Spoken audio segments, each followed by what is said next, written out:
In July 1918, the industrial city of Ekaterinburg was suffocating in the dust and heat of the Ural summer. Located on the geographical border between Europe and Asia, this rough mining town was a world away from the granite embankments and pastel palaces of St. Petersburg. It was a city of iron foundries and merchant villas, and in the summer of 1918, it was on the front line of the Russian Civil War. For weeks, the residents of Ekaterinburg had lived with the sound of distant thunder. It was the artillery of the approaching White Army and the Czechoslovak Legion. These anti-Bolshevik forces were closing in on the city from the east, pushing back the disorganized Red Army units. The Soviet leadership in the Urals was in a state of panic. They were evacuating archives, gold, and officials, preparing to abandon the city. However, there was one piece of cargo that they could not easily evacuate, and they dared not leave behind. In the center of the city stood a substantial two-story stone mansion.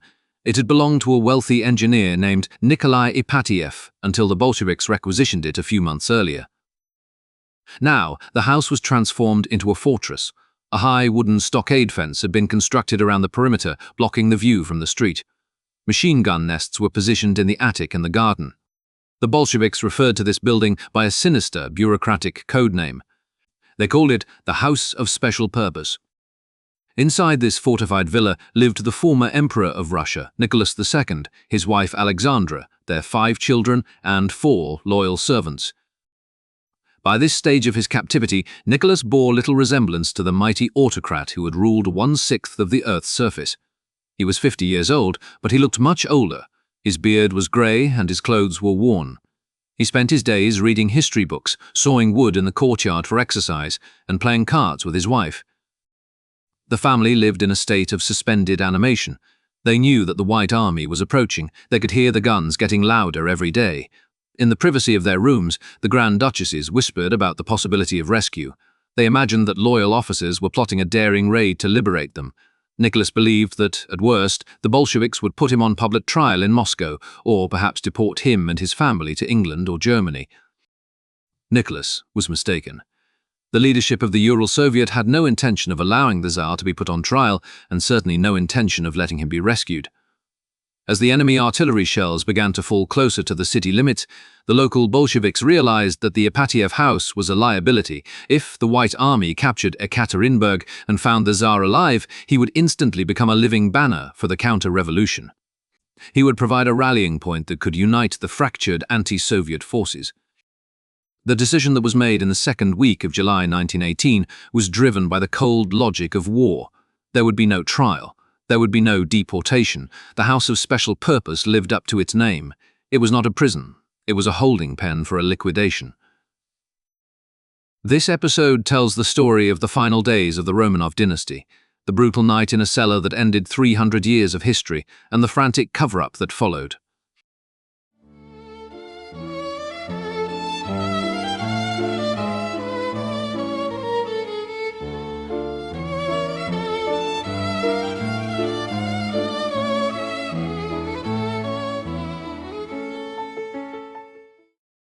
Part 1.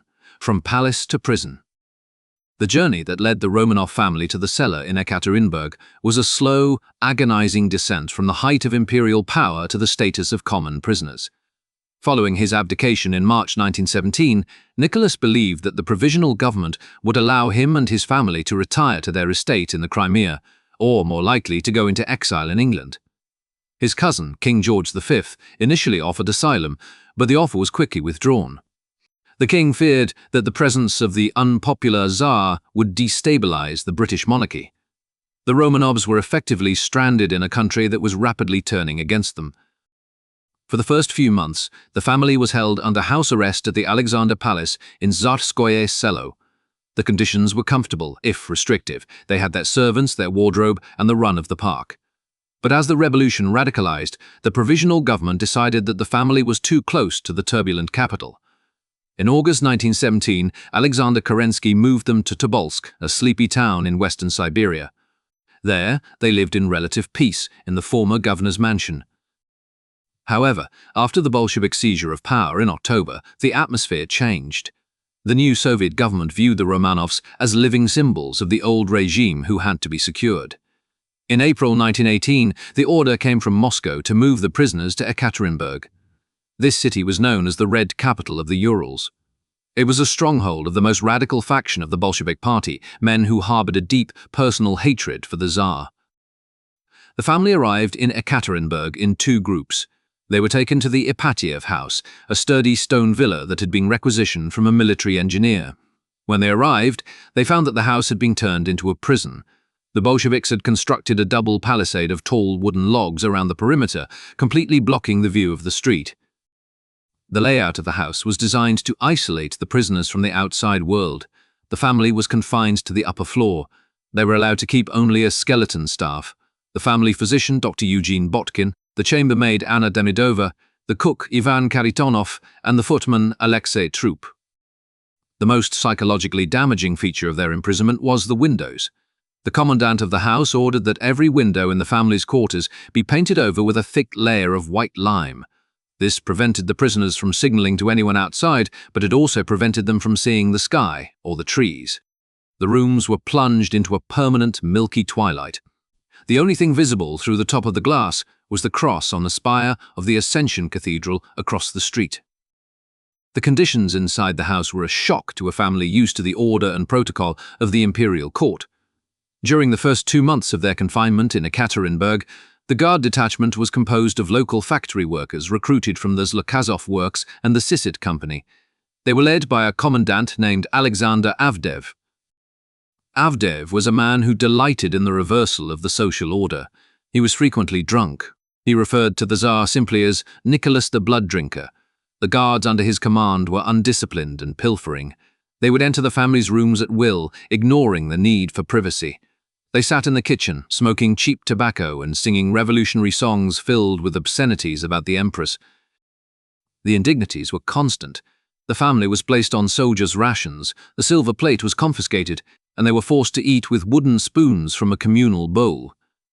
Nicholas, attempting to maintain his dignity, refused to fight for better treatment, but the lack of food began to tell on the health of the children.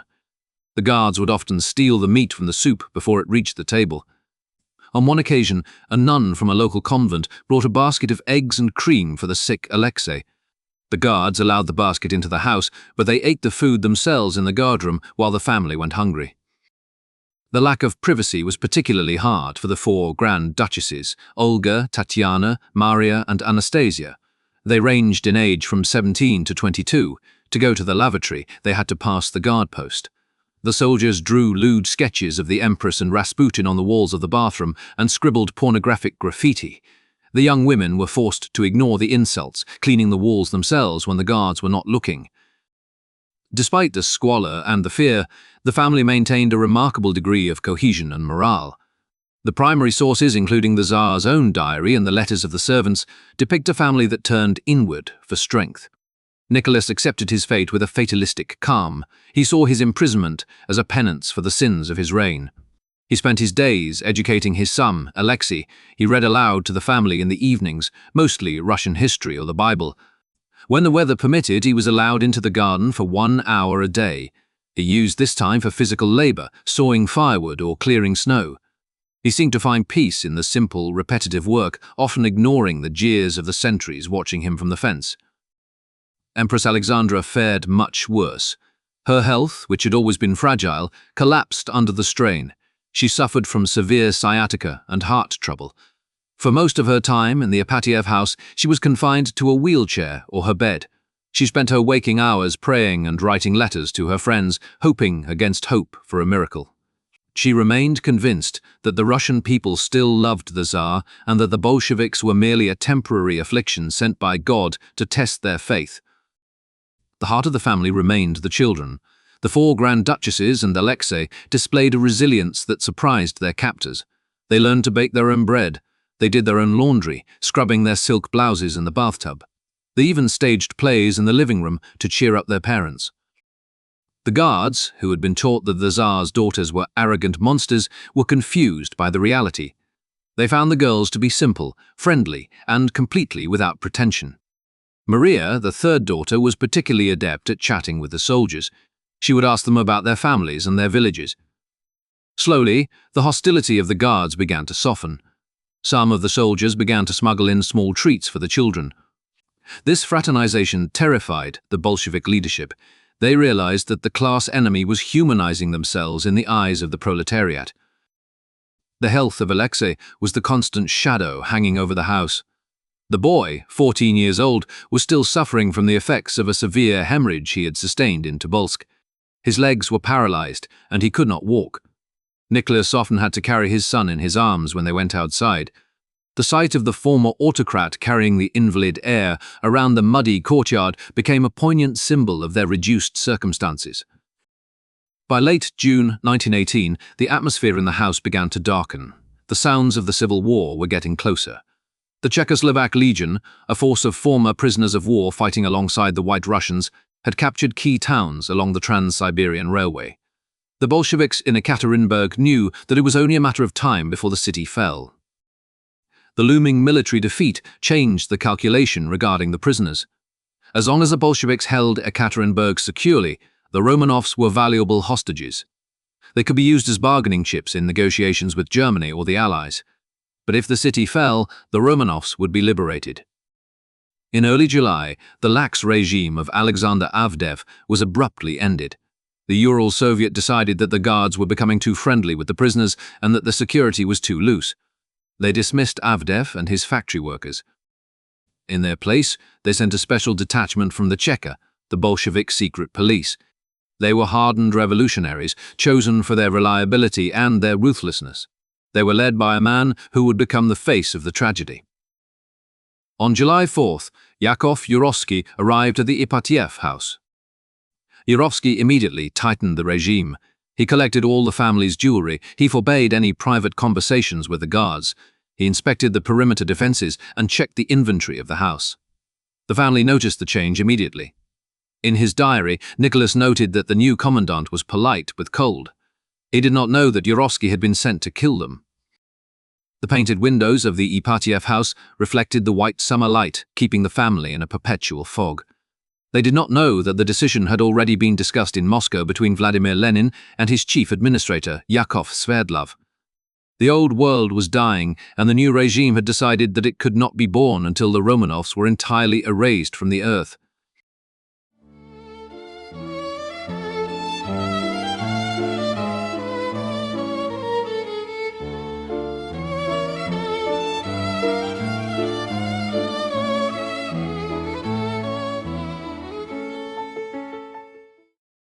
Part 2.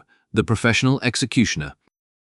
Yakov Yurovsky was 39 years old.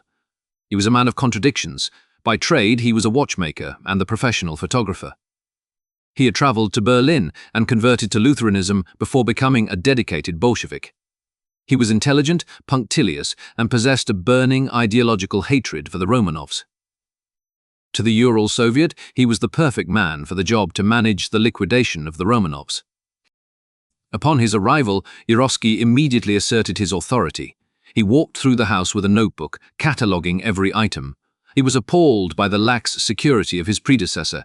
He noted that the guards had been stealing food and fraternizing with the prisoners. Yurovsky put an end to this immediately. He forbade the guards from speaking to the family. He installed bells throughout the house so he could summon the sentries at will. The Tsar, with a tragic lack of foresight, initially welcomed Yurovsky's arrival. He appreciated that Yurovsky stopped the guards from stealing the family's meat. Nicholas mistook Yurovsky's professional rigor for fairness. He did not realize that Yurovsky was merely ensuring that the state property, which included the prisoners, was kept in good order until it could be disposed of. However, the tension quickly escalated over the issue of jewelry. Yurovsky demanded that the family hand over all their valuables. He stated that it was safer for the state to hold them.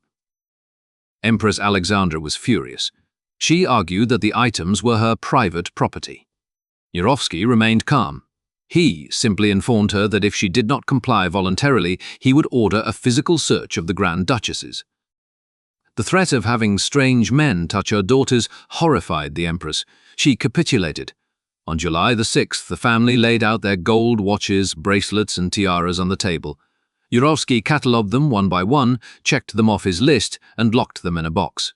He allowed the family to keep only the religious icons they wore around their necks and one watch for the Tsar. While Yurovsky was tightening the screws inside the house, the military situation outside was becoming critical. The White Army and the Czechoslovak Legion were closing in on Ekaterinburg from the east and south. The sound of artillery fire was becoming a daily occurrence. The Bolshevik leaders in the Urals, Philip Goloshchikin and Alexander Beloborodov, realized that the city would fall within days. This military crisis forced a final decision regarding the fate of the prisoners. For months, there had been a debate between the local Bolsheviks in the Urals and the central leadership in Moscow. The Ural Soviet had always wanted to execute the Tsar immediately. They were hardliners who saw no need for a trial. Lenin and Yakov Sverdlov in Moscow, however, had favored a public show trial. They wanted to drag Nicholas to Moscow and put him in the dock, broadcasting his crimes to the world in a spectacle that would legitimize the revolution, much like the trial of Louis XVI in France. But by mid-July, a show trial was logistically impossible. The railway lines were being cut by the Whites. There was no way to transport the family safely to Moscow. If they tried to move them, they risked the Tsar being rescued by a White cavalry raid. The calculus was grim but simple. If the White Army captured Ekaterinburg and found Nicholas alive, the counter-revolution would have a figurehead. Even if Nicholas abdicated, as long as he breathed, he was the anointed of God to millions of Russian peasants. He was a living banner around which the White armies could rally. In early July, Goloshchikin traveled to Moscow to meet with Sverdlov and, indirectly, Lenin. The precise paper trail of the order to kill the family has never been found, likely because it was never written down. The Bolsheviks were careful not to leave incriminating documents. However, the outcome of the meetings was clear. Moscow gave the Ural Soviet permission to handle the Romanov problem as they saw fit. Sverdlov told Goloshchikin that the revolution could not leave the Whites a living banner. When Goloshchikin returned to Ekaterinburg on July 14th, the timeline was set. The execution had to happen before the city fell. Yurovsky began his preparations with the meticulousness of a watchmaker. He scouted the house for the best location to carry out the sentence. He considered stabbing the family in their beds while they slept. He rejected this idea quickly. There were 11 prisoners in total, the 7 Romanovs plus 4 servants. Stabbing 11 people in different rooms in the dark would be chaotic. There would be screaming. The blood would soak the mattresses and floors, making the cleanup difficult. It would lack the orderliness that Yurovsky craved. He needed a single location where he could control the situation. He walked down to the semi-basement of the house.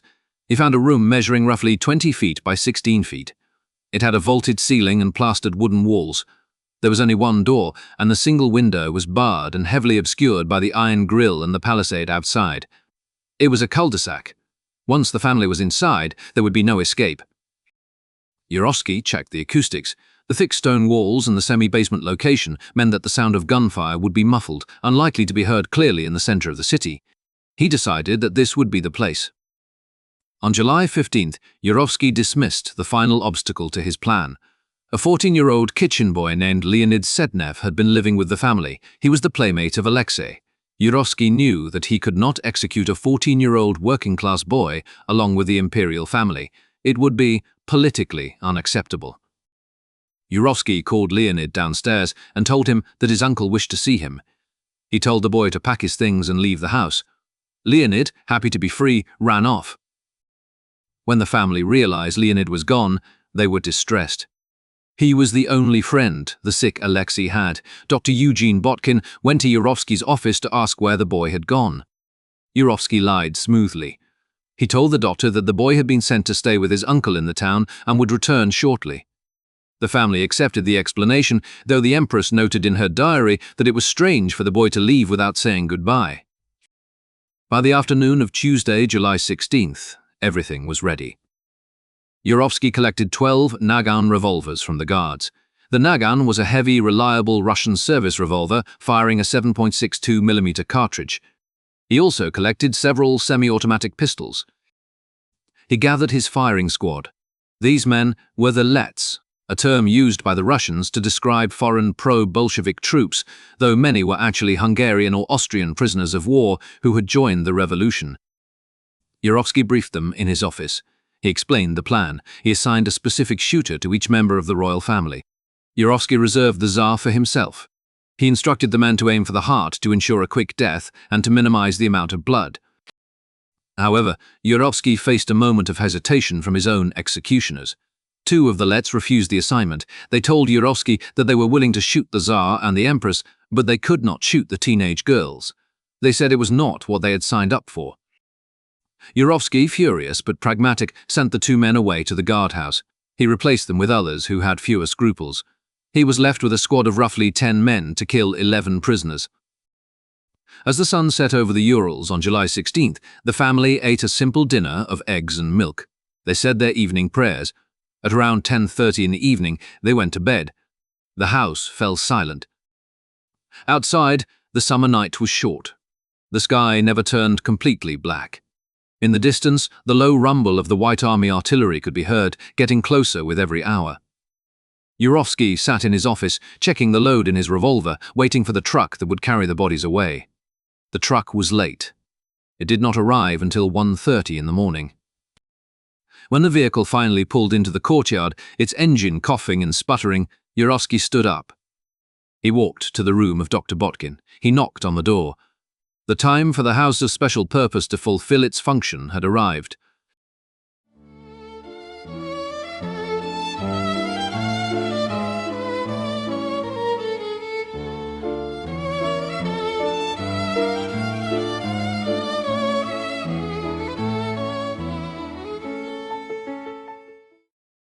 Part 3, the night of July 16th. At 1:30 in the morning, Yakov Yurovsky knocked on the door of Dr. Eugene Botkin's room. The doctor, who slept lightly, woke immediately. Through the door, Yurovsky spoke in a calm, urgent voice. He told Botkin that there was unrest in the town. He claimed that the White Army was launching an attack and that bullets were beginning to hit the upper floors of the house. He ordered the doctor to wake the rest of the family immediately so they could be moved to the basement for their own safety. It was a lie, but it was a plausible one. The family had been hearing the artillery fire for days. They knew the city was on the verge of falling. The idea that the Bolsheviks would move them to a safer location, perhaps even evacuate them from the city entirely, made sense. It fit with the rumors they had heard about a possible transfer to Moscow. Botkin went to wake the Romanovs. What followed was a surreal, slow-motion domestic scene. Given the urgency of Yurovsky's warning, one might expect panic, but the habits of the imperial court died hard. The family did not rush. It took nearly 40 minutes for them to get ready. The Empress Alexandra and the Grand Duchesses dressed with meticulous care. They put on their black skirts and white silk blouses. They fixed their hair. Crucially, they put on their heavy corsets. The family did not know that these corsets contained a secret that would turn the coming execution into a horror story. Over the previous weeks, the Grand Duchesses, Olga, Tatiana, Maria, and Anastasia, had sewn nearly 18 pounds of diamonds, pearls, and gold coins into the lining of their undergarments. They had done this on the instructions of their mother, believing that if they were rescued or forced to escape, this hidden wealth would be their only means of survival in a new life. They had turned themselves into walking treasure chests. On this night, they buttoned these jewels tight against their bodies, unwittingly putting on a suit of armor. By 2 o'clock in the morning, the group was finally assembled in the upper hallway. Nicholas carried the 14-year-old Alexei in his arms. Nicholas was dressed in a simple khaki tunic and a forage cap, looking every inch the soldier on campaign. Alexandra wore a lilac dress and a hat, leaning heavily on the arm of her son. They were accompanied by their 4 loyal servants, Dr. Botkin, the chambermaid Anna Demidova, the cook Ivan Karitonov, and the footman Alexei Troop. Demidova carried 2 pillows, one of which was also stuffed with jewel boxes. Yurovsky led the procession. He carried a flashlight, as the electricity in parts of the house was unreliable. He walked them down the main staircase, through the dark courtyard, and toward the ground floor entrance that led to the basement. The night air was cool. As they walked across the yard, they passed the Fiat truck that was waiting with its engine running. The noise was deafening in the quiet courtyard. The driver, Sergei Lukhanov, had been ordered to rev the engine loudly. The family likely assumed this was the vehicle that would transport them to safety. In fact, the engine was revving to mask the sound of the gunshots that were about to follow. The family entered the basement room. It was a small, bleak space measuring roughly 20 feet by 16 feet. The walls were plastered wood, painted a dirty yellow. There was no furniture. The single window was barred with heavy iron and obscured by the wooden palisade outside. A single electric bulb hung from the ceiling, casting a harsh, glare-free light. It was a dead end. Alexandra looked around the empty room. She seemed confused by the lack of amenities. She turned to Yurovsky and asked, "What? Are there no chairs? May we not sit?" Yurovsky, playing the role of the solicitous protector to the very end, nodded. He ordered a guard to fetch 2 chairs. When they arrived, Alexandra sat in one. Nicholas carefully placed Alexei in the other. The boy groaned slightly as he settled. He was in constant pain from his haemophilia. The rest of the family arranged themselves behind the seated parents. They stood in 2 rows, almost as if they were posing for a formal family photograph. Dr. Botkin stood next to the Tsar.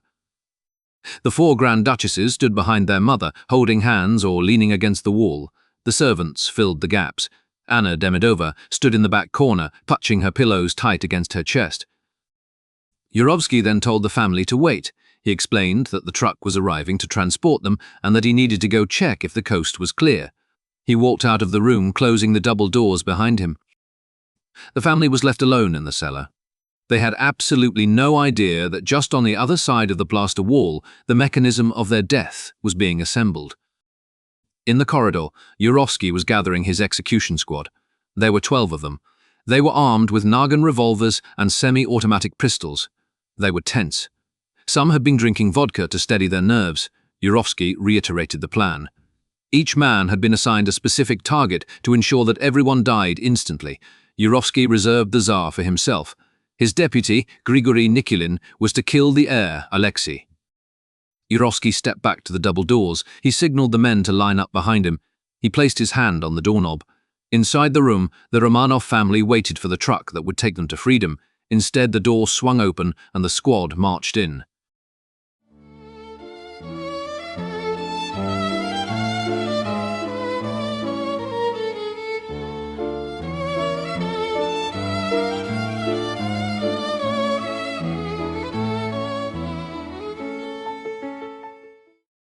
Part 4. The Diamond Armor. The 11 prisoners looked up as the double doors swung open. Yakov Yurovsky stepped into the room, followed immediately by the squad of 12 armed men. The soldiers crowded into the narrow doorway and spilled into the room, pressing the family back against the wall. The family looked at the soldiers with confusion. Instead of luggage or travel papers, the men were carrying revolvers. The air in the room shifted instantly from boredom to a sharp electric terror. Yurovsky walked to the center of the room and stood directly in front of the Tsar. He reached into his pocket and pulled out a small, crumpled piece of paper. He did not look at the women or the children. He kept his eyes fixed on Nicholas. In a voice that was loud enough to be heard over the noise of the truck engine outside, he read the order. In view of the fact that your relatives are continuing their attack on Soviet Russia, the Ural Executive Committee has decided to execute you. The sentence was so abrupt, so completely disconnected from the reality of the last few months, that Nicholas did not seem to comprehend it. He did not plead for his life. He simply looked at Yurovsky with an expression of utter bewilderment. Nicholas turned his head toward his family, then turned back to Yurovsky. He stammered 2 words. "What? What?" Yurovsky did not repeat the sentence. He lifted his right hand, which held a Colt automatic pistol, and shouted, "This!" He fired point blank into the Tsar's chest. The shot knocked Nicholas backward as if he had been struck by a hammer. He collapsed onto the floor, dead before his body settled. That single shot was the signal for the apocalypse. The room, which was scarcely larger than a bedroom, erupted into a deafening storm of gunfire. The 12 executioners leveled their weapons and fired wildly into the group of prisoners.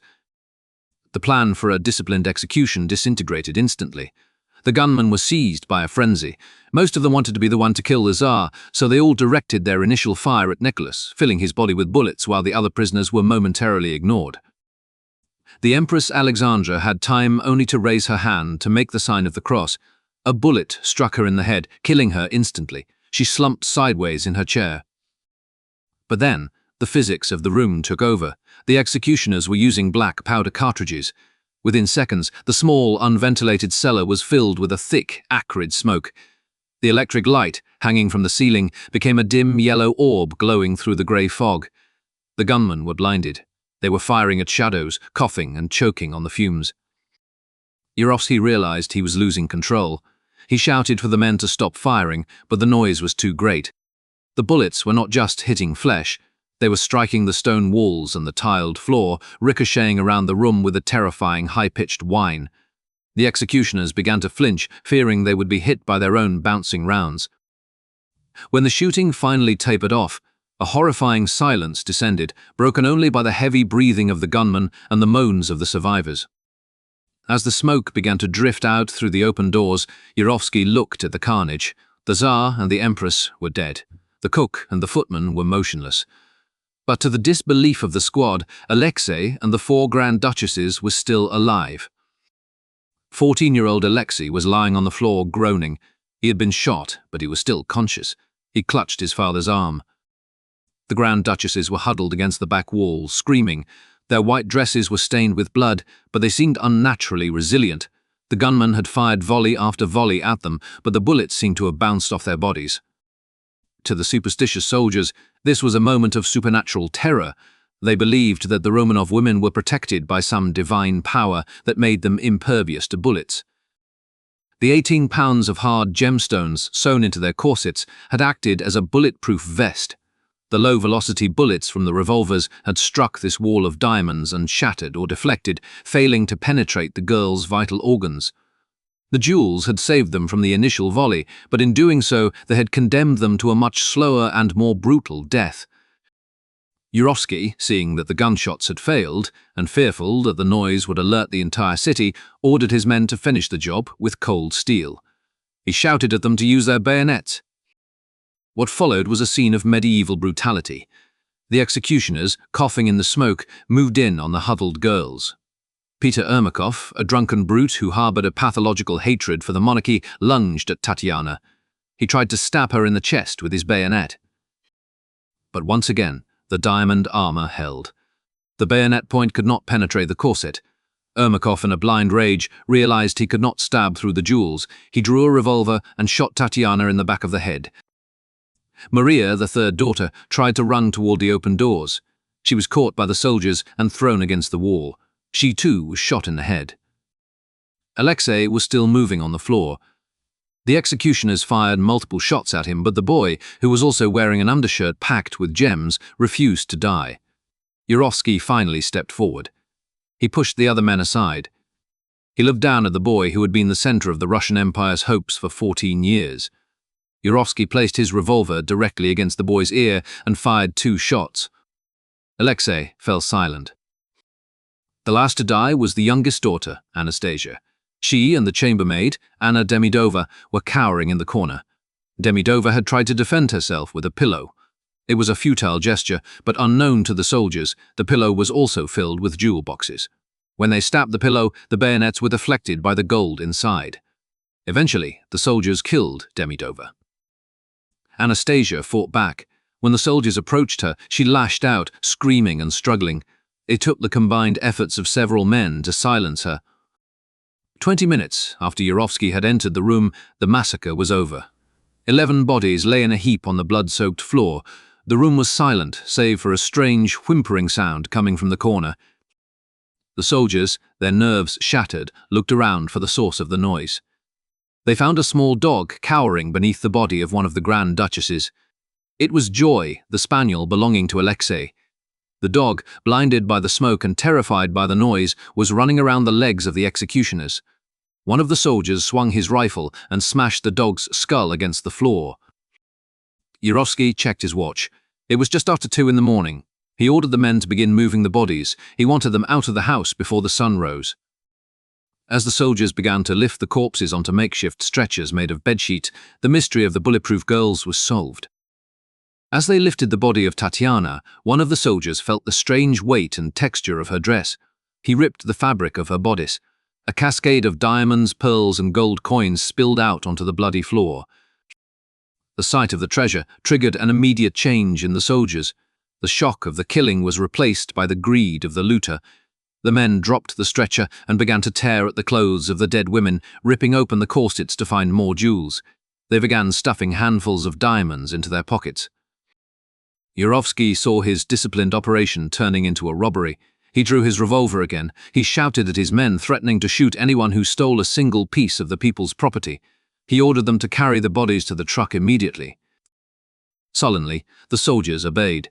They dragged the 11 bodies out of the basement, through the courtyard, and heaved them into the back of the waiting Fiat truck. Yurovsky climbed into the passenger seat. The vehicle roared out of the gates of the Ipatiev house, turning onto the dark, unpaved road that led to the forest. The execution was finished, but the clumsy, chaotic attempt to hide the evidence was just beginning.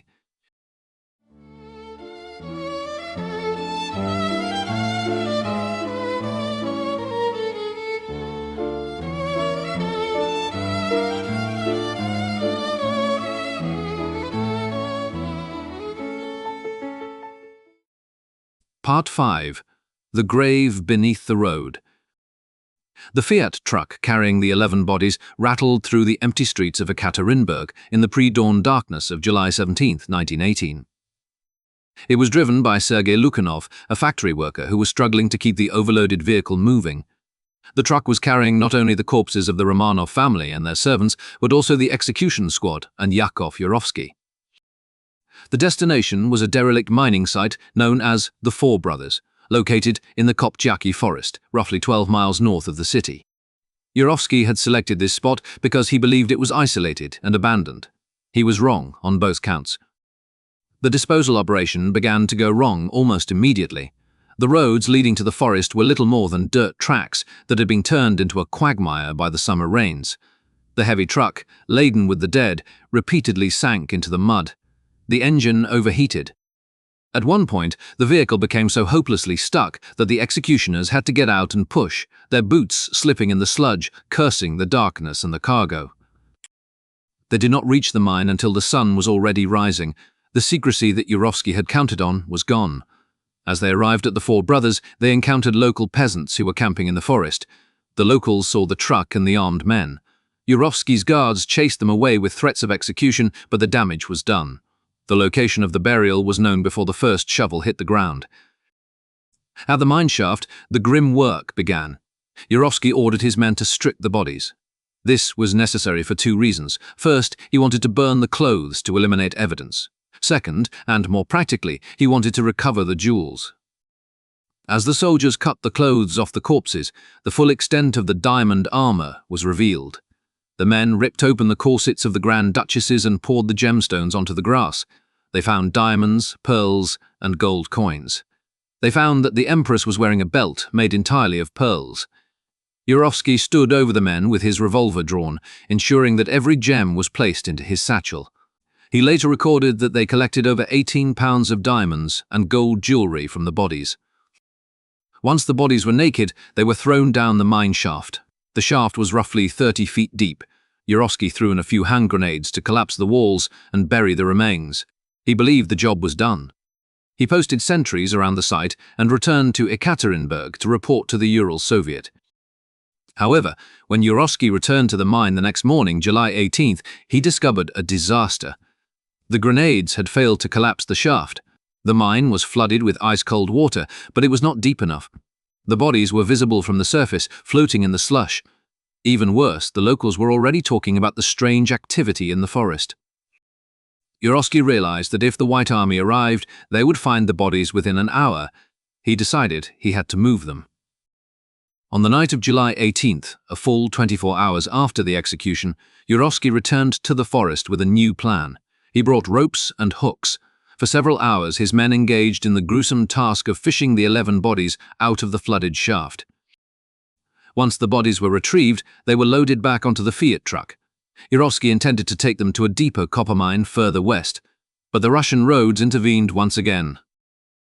As the truck moved through a swampy area known as Porosenkov Log, it bogged down completely. The wheels spun uselessly in the deep mud. It was nearly 4 in the morning. The sun was about to rise. Yurovsky realized he was out of time.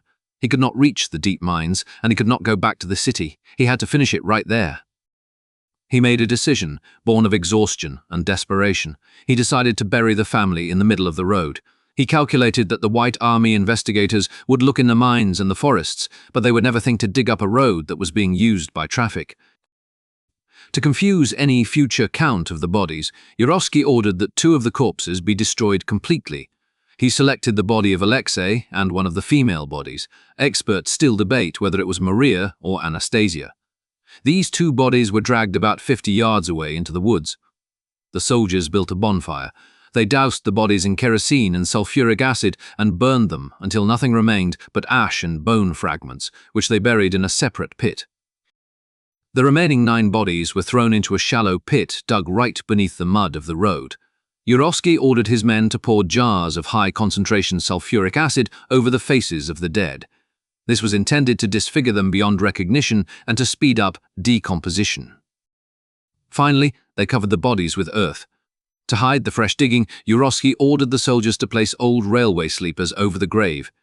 They drove the truck back and forth over the sleepers until they were pressed deep into the mud, making the road look well used. By 7 in the morning on July 19th, the work was finished. The Romanov family lay under a muddy track in a birch forest, unmarked and invisible. Yurovsky returned to Ekaterinburg and sent a coded telegram to Moscow. It stated, "Tell Sverdlov that the whole family has suffered the same fate as the head. Officially, the family will die during the evacuation." 2 days later, on July 25, 1918, the White Army captured Ekaterinburg. The first investigators to enter the Ipatayev house found a scene of desolation. The house was empty, but it was filled with the debris of the family's life. They found the Tsar's medicine bottles, the Empress's wheelchair, and the girl's ribbons. When they went down to the basement, they found the wall riddled with bullet holes. The plaster had been gouged out in places where the Bolsheviks had tried to dig out the bullets to hide the evidence, but they had missed many.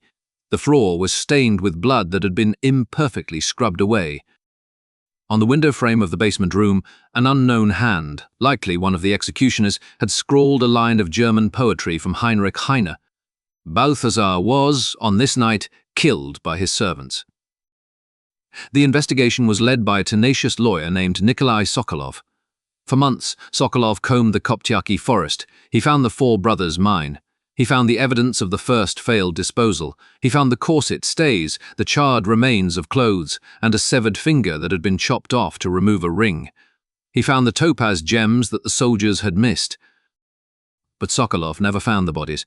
He stood on the railway sleepers at Porosenkov Log, photographed the road, and walked away, never realizing that the emperor was beneath his feet.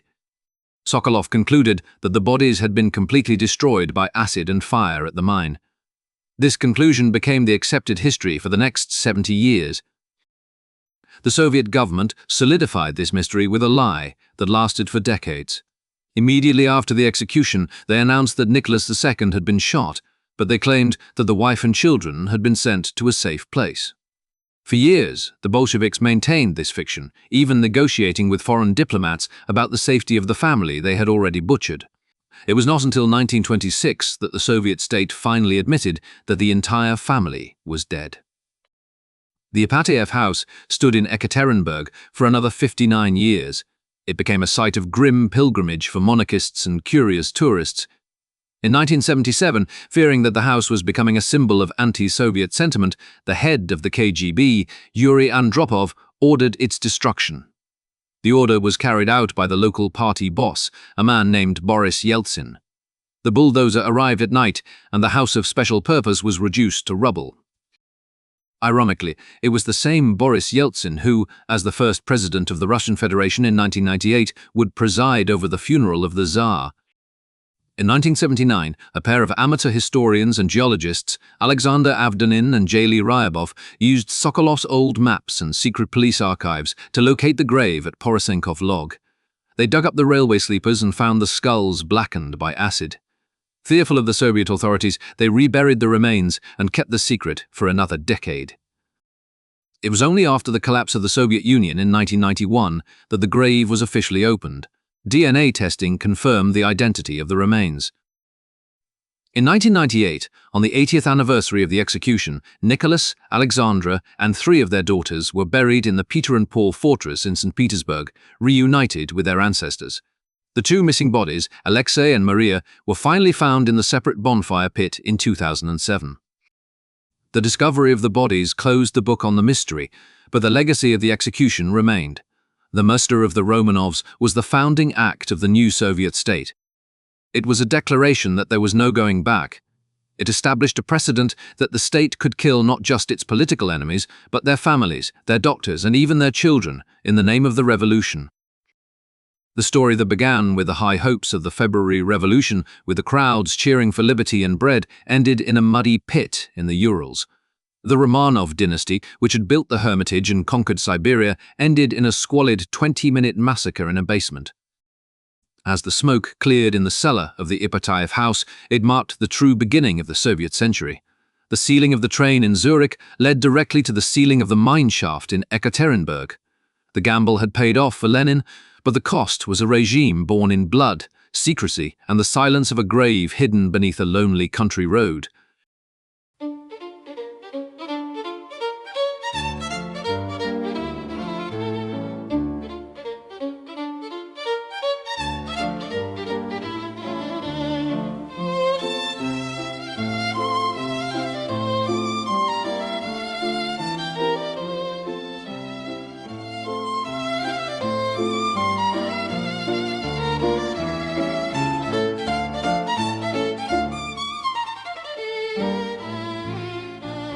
This podcast was entirely produced by Andrew Scott.